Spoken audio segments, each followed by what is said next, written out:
Bagong campsite sa Antipolo?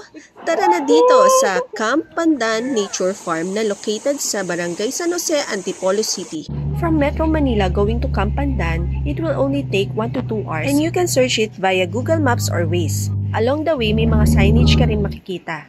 Few meters away from the Camp Pandan, may mga rough roads ka lang madadaanan pero I think kayang-kaya naman kahit lowered car.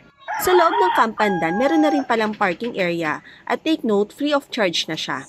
Dito nga pala kami tumuloy sa mini house. This is good for up to 8 packs. Ang maganda dito sa mini house, meron na rin siyang kitchen area, meron na rin siyang CR, shower room, meron din silang veranda na katulad nito. Ang ganda ng view dito. Aside from that, meron din silang kainan dito, dining table, na pwedeng pagsaluhan ng pamilya or ng barkada. Dito naman tayo sa babang room nila. As you can see, maganda yung area nila. May mga upuan at table na sa loob ng room at take note, napakabango dito sa room na to. Dito sa babang room, meron siyang isang bunk bed na single bed and I think pwede pang maglatag ng isa pang bed dito sa baba. Tara, akyat naman tayo sa kanilang loft bed area.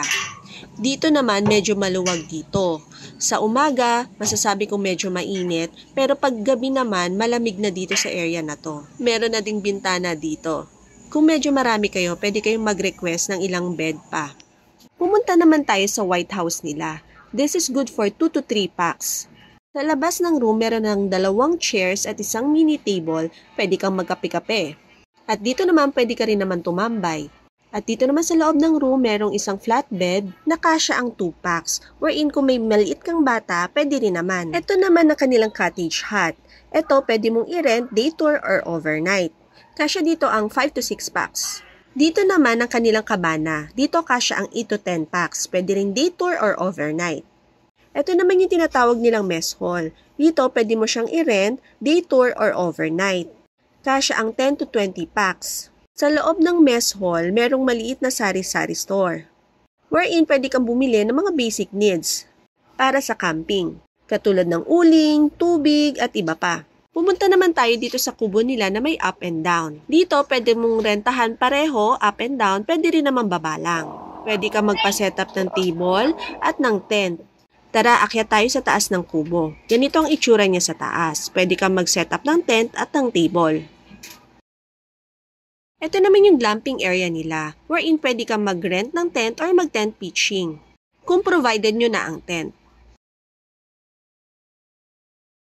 Dito naman yung isang glamping area, wherein mas malawak dito, pwede kang mag-setup ng tent, may existing table, at ang maganda pa dito is may view ng river. Ang entrance fee nila is applicable for glamping and tent pitching only.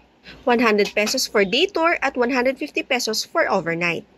Pero kung mag-avail kayo ng other units nila, no entrance fee na. Heads up lang din dahil no network signal sa karamihan ng area nila dito, pero may free wifi naman sila. Isa sa highlight ng camping area nila is yung pool. Meron silang for adult and meron din sila for kids. Plus, pet-friendly din ang kanilang campsite.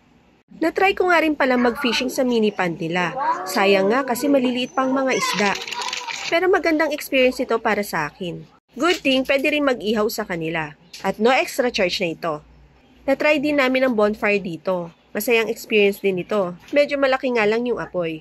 Nung gabi, nag-set up kami ng projector para makapanood ng movie. Habang nagre-relax sa lugar na ito.